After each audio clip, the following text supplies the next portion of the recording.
And keep that going for your next comic coming up the stage, Mr. Paul Christian. Give it up for Paul Christian. Thank you, everybody. Great crowd. This is the second time I've done a Comedy Gym showcase, but I hope my performance is like the first time I had sex. It goes by quickly and I get laughed at.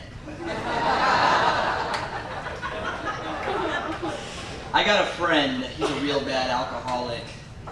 The booze, it's just ruining his life, but at least he's still got his job. He's a photographer, so it's a perfect job for a drunk, because all day long he's just sitting around taking shots, shots, shots, shots. I hate it whenever I call someone on the phone and they don't answer the phone call, but they send me a text message back. It's like, it seems like the girls that I'm romantically involved with do this to me the most. I wonder, can they not talk to me on the phone when I call them because they're doing something else with their mouth? They're sucking dick, people. Come on. It's funny. I mean, I'm not hating on texting. I really like to do it, especially when I'm driving. This, I don't know, but I don't leave my phone in my pockets because when you reach in your pocket and texting and driving and all that, it's just too dangerous. So I kind of sit on my phone, so it's between my legs. That way when a girl I like texts me, the phone vibrates and it tickles my balls a little bit. This can be pretty awkward sometimes though. You're just driving along and then beep, beep. Ooh, I hope it's Mary Ann. Grandma? So I used to date a girl from Al-Qaeda. She was a very successful terrorist because she declared jihad on my wiener and made it explode. Boom. Every time before we would go out on a date, she'd always be like, Paul, does this explosive device under my dress make my butt look big? I was like, don't worry about it, girl. I think your booty is the bomb. One time I went to the grocery store and my credit card was denied.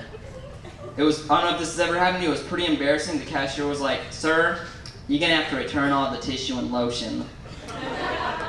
That cucumber too.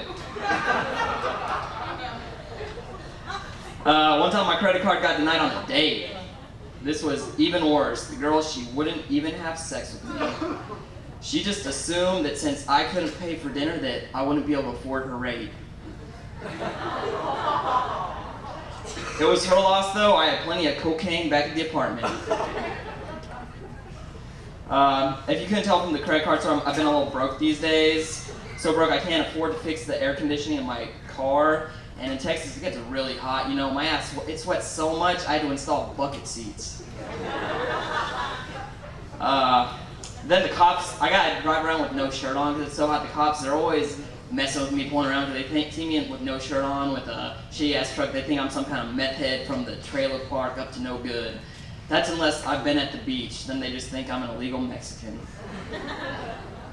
At least when I went to jail, everybody found out I wasn't Mexican.